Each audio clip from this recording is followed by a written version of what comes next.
One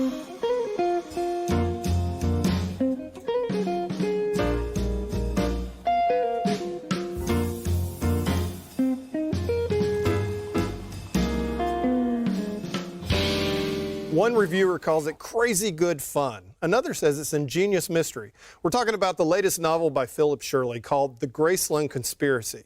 It's a story that could easily feed into conspiracy theories that the king really isn't dead at all. Philip, thanks for being here. Man, I love the book. Thank you, Marshall. Appreciate you having me on. Oh, man, it's good. Well, number one, I've been a fan of you for a long time. Godwin and the great work that you do there. Thank you. Okay, what point did you say, you know what, I love the advertising business, I love marketing, but you know what, I want to become a writer? Well, I started writing in high school and through college and published mostly poetry. Really? At that time, published a couple of books right after college. But once I went into commercial writing on the public relations side and later marketing and advertising, I moved away from the creative writing side. And about 15, 18 years ago, I realized I missed it. I started back writing, initially decided to switch over to fiction, wrote short stories, published a few of them, submitted a number of them together as a book, and it came in second place in a contest and ended up being published. And that sort of restarted me writing creatively. So really been serious about it for about the last 15 years. And can't write a whole lot when you're working 60 hours a week in advertising. You don't feel like writing creatively.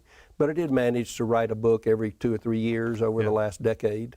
Would you just like get up early in the morning and sit and drink coffee and look out at the sun coming up and write? Literally, literally that. At the times when I was writing heavily, my goal was to get up at 6, be sitting at the computer by 6:15, write until about 7:30. So I get about an hour and 15 minutes, and then get dressed and go to work. You said you wrote poetry, and that was in high school? Really started in college. Okay. So, and where'd you go to school? Well, a couple of places. I actually started in a community college, and I'll mention this because it was in Monroeville at the time. It was called Patrick So the literary, literary capital of Alabama. It's the literary capital of Alabama, and I lived there a couple of years in high school and went 1 year to a community college. It's now called Coastal Alabama, but wrote during that period mostly poetry or what we would call hard sayings. Yeah. Okay, I was going to ask. I didn't know if this was an effort, because I used to draw on napkins to try to pick up girls. So I figured poetry probably would have been a better route. Poetry was probably a good route if you couldn't play the guitar. Yeah, because I definitely couldn't do that. And don't do cartoons. Girls do not like caricatures drawn of them. That's a bad thing. So what did you major in? I mean, did you do writing in college? I did write in college, and I worked on the literary magazine at the University of Alabama. Okay. Called Black Warrior Review, and I was one of the poetry editors there. And I was writing poetry at the time and getting a few things published in literary magazines primarily.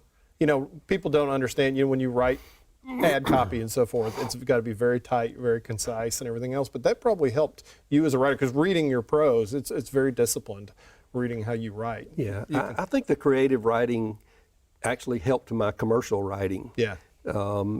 Understanding the power of one word, understanding, if you're writing poetry, you have 20 lines, 4 or 5 words on a line, you better get it right. And so that translated well into telling commercial stories concisely, translates well into being able to tell a product story in, 26 seconds in a TV spot.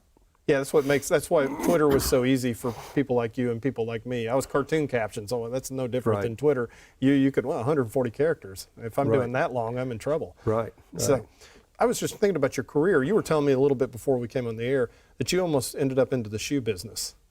I did, and a lot of my family was in the shoe business. I started out that way. In 1975, I opened shoe stores inside Woolco stores in Texas.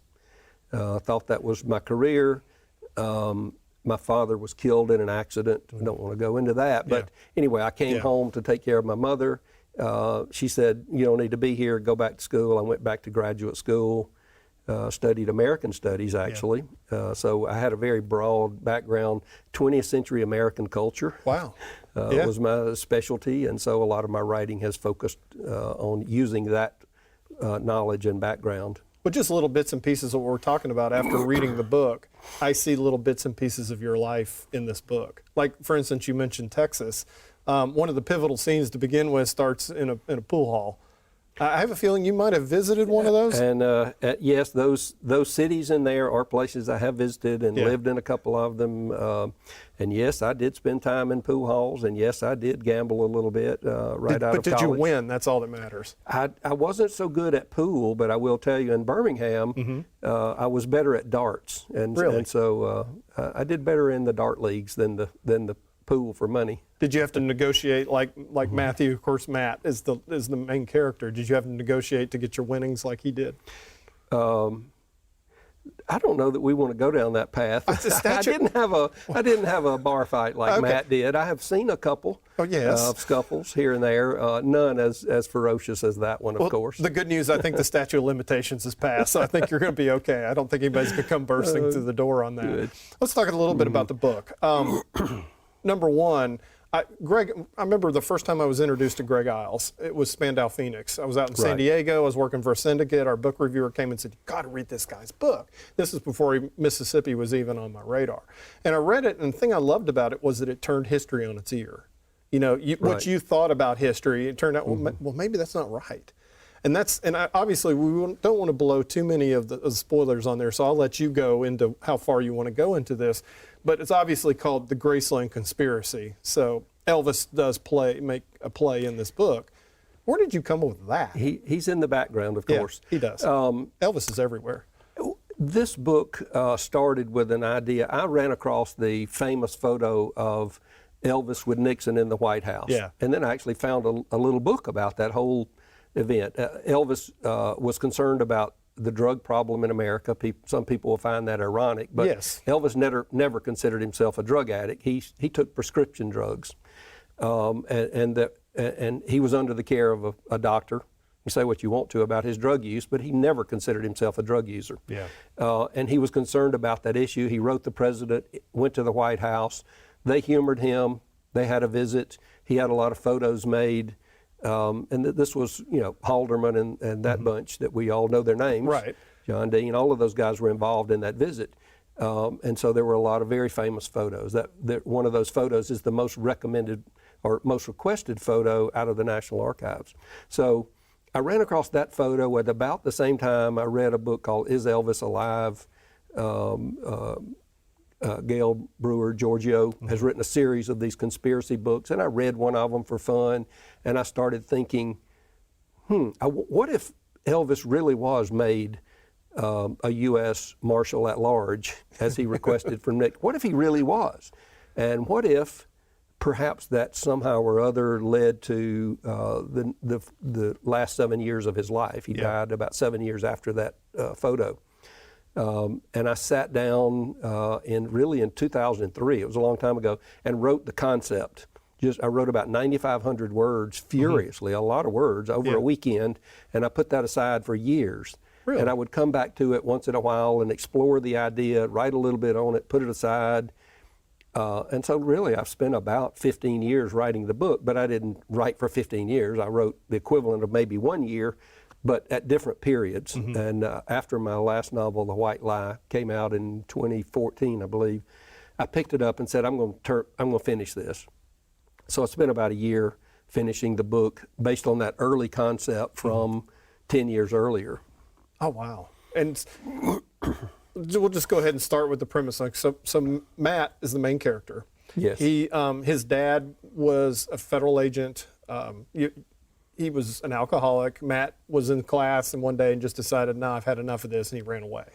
He ran away from his life until his life found him back again. Right. Matt is based on something that many of us have seen in life. Someone gets to a certain point, they're old enough they can leave. They're not really running away technically. They're adults. He was an adult, around 20.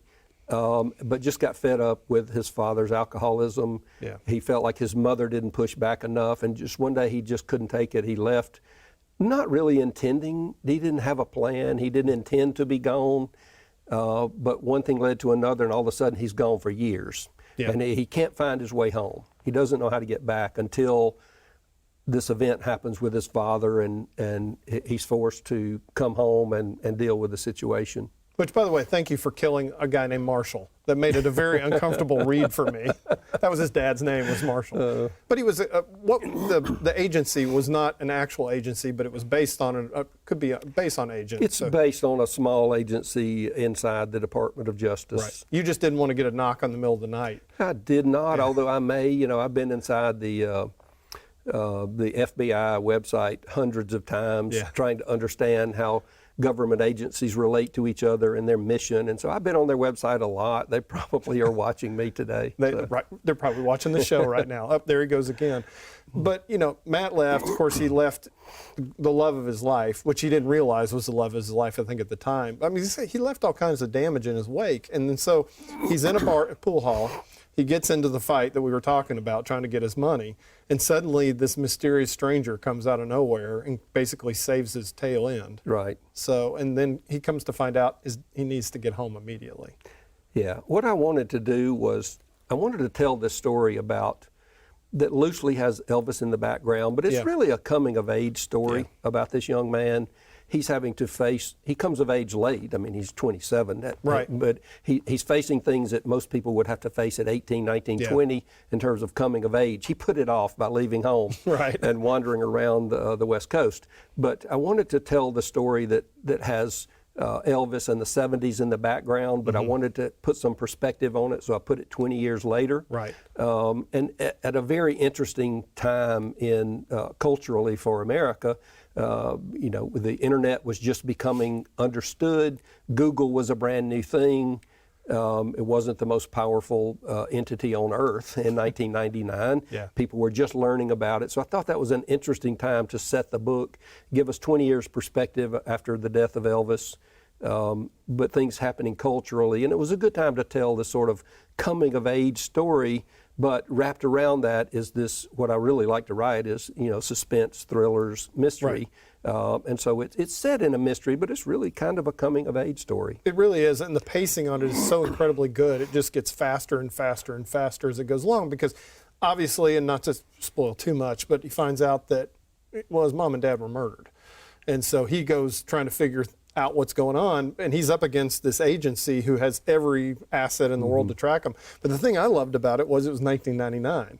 I was trying to think today, if they tried to track you, he would have been caught on page 34. 5 minutes. Yeah. It would have been a very thin book. But that was kind of fun, though. I mean, hearing about DVDs, this is the latest thing, a DVD, and I just got the biggest smile on that. Yeah, and it was fun going back and trying to make sure that I placed all of the evolution of technology in the right order, and I wrote it initially based on my own memory, and then I had to do a lot of research to make sure, did that really happen by then? How big was Google? At what point did Google become a verb? And so I had to do a little research to make sure I had my sequences correct, and that was fun to relearn that. You had a line in there, it's like, it's Google, it's replacing Yahoo, you know, and I thought that was great. But you were talking about the coming of age thing. You bring up John Ruskin, which we'll talk about Ruskin in just a half second, but there was a quote in there that Matt said, and I think this really summed up his character growth throughout the whole book. It is advisable that a person know at least three things: where they are and where they are going, and what is the best to do under the circumstances. And that pretty much was his narrative throughout the whole book. Right, it was. Yeah. Yeah, and Ruskin's a very interesting guy. Admittedly, a tough read. This very romantic style, voluminous writing. I don't know how he wrote that many words with a feather quill or whatever he would have written with in his time period. And I ran across him really doing the research in Venice. Yeah. It was a happy coincidence. I did, in fact, get to stay in the room where he stayed, although my guess is the front desk at the hotel tells everyone that. Like George Washington slept next door? Right. Yeah. So maybe he slept in all the rooms. But that part of the research was fun, and bringing Ruskin in and trying to understand a bit of Italian culture was kind of fun. The translations were not fun. Yeah, because I don't speak Italian, but I tried to learn some of it enough to get the translations right, but ended up having to make a friend in Italy to get them right. Was he a professor? Well, it's a she, Matt, and okay. she's in the I met her through the advertising community. Oh, cool. Very cool. Yeah, because Matt meets a professor that kind of helps him out along Right. the way, too. So I didn't know if maybe that was based on that. But I like, too, that you brought in World War II and the resistance, the Italian. There's a lot of nice little historical bits and pieces in it. Yeah, and that was fun discovery for me to go back and try to remember that history and get it right. Yeah. Well, it's nice, too, because you're going from Alabama and you end up in Italy. So it's really a fun trip. Yeah. Well, and that's part of the fun of following a character around that you create, is you get to see how they react to things, and try to, you put them in a situation, and then you try to stand back and go, how would this character, this person I've created, how would they react in this situation? And I get to be a bit of an observer. Yeah. I don't direct their actions as much as I try to understand their actions and observe their actions. And some people laugh when I say that. It's like, no, you create everything they do, but it's not really. You create characteristics for this figure in your book, and then you try to anticipate what are they going to do in this situation and tell their story. That's what, I mean, I enjoyed watching, like Matt, when he got put under pressure to see how he acted and how he reacted. And early on, he was making some tactical mistakes and everything else. But you saw from the early on in the bar fight and everything that he had a pretty good head on his shoulders and could do that. Yeah, he has skills. He has skills. He has skills, but I wanted him to be human, and so he makes a lot of mistakes. Yeah. And he says the wrong thing, and he does the wrong thing, and he makes his girlfriend mad, and just like real people. Yeah. He makes a lot of mistakes, and he interprets the facts wrong. Right. And that's part of the fun of a novel, I guess, is you get to look over their shoulder and realize, oh no, you're wrong. That's not what happened, Matt. But we get to watch him make those mistakes and enjoy knowing that, oh, I've done the same thing. Well, a lot of people watching right now, if they've ever lost their parents, they might actually have a different perspective of their parents once they're gone, because they might find out details about them and everything else. And not to give away too much, but Matt really did kind of get a paradigm shift on who his parents were. I think that's a natural phenomenon that many of us have. Yeah. You've probably said, or most people have at some point in their life said, the older I get, the smarter my parents are. Right. And Matt goes through that exact same thing. As he gets older and realizes who they were, he realizes there was a lot more going on. Maybe they were smarter. Maybe I was the one who didn't understand. Oh, I don't know about you, but I mean, I was brilliant when I was in college. Yes, we're all brilliant from about age 14 to 20.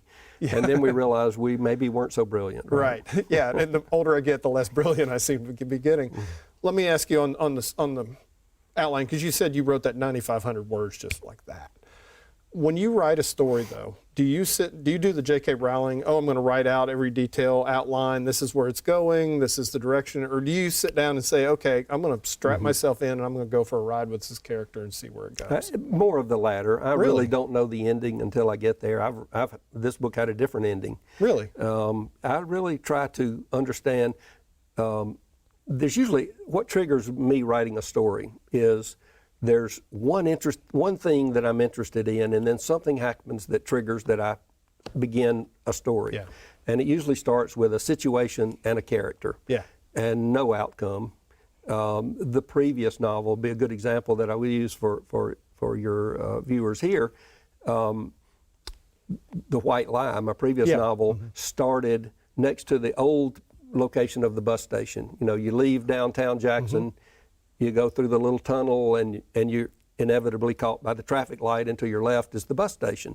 And there used to be a lot of drug busts there, and they were reported in the newspaper. And every day at that traffic light, I would look over there and imagine, I wonder if that bus has drugs on it.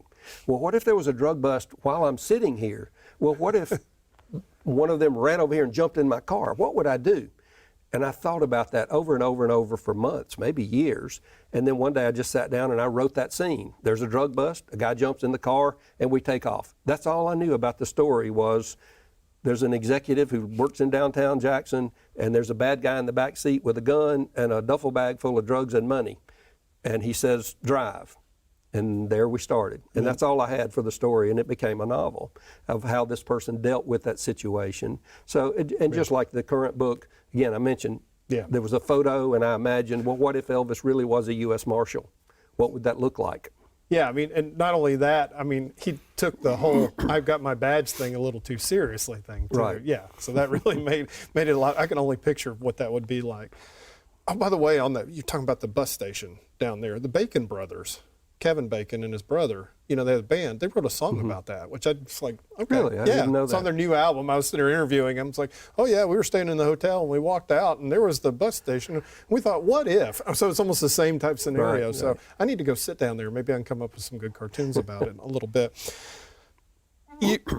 I tell you, just looking real quick, you talk about little bits and pieces of who you are throughout the book. There's a lot of Alabama in there. So obviously you knew, I mean, that was kind of your old stomping grounds. So is that how you decided where you were going to set everything? It's like, okay, I'm pretty familiar with this. This is a good place to start. Yes, I have a sort of I would call cinematic style. Yeah. I'm sort of looking through a camera lens at the scene. And so I try to closely observe what's in it. I noticed the guy over here in the corner has a dress suit on and no socks. Yeah. Or the color of the sign, or the style of the chair. That's all interesting to me. Yeah.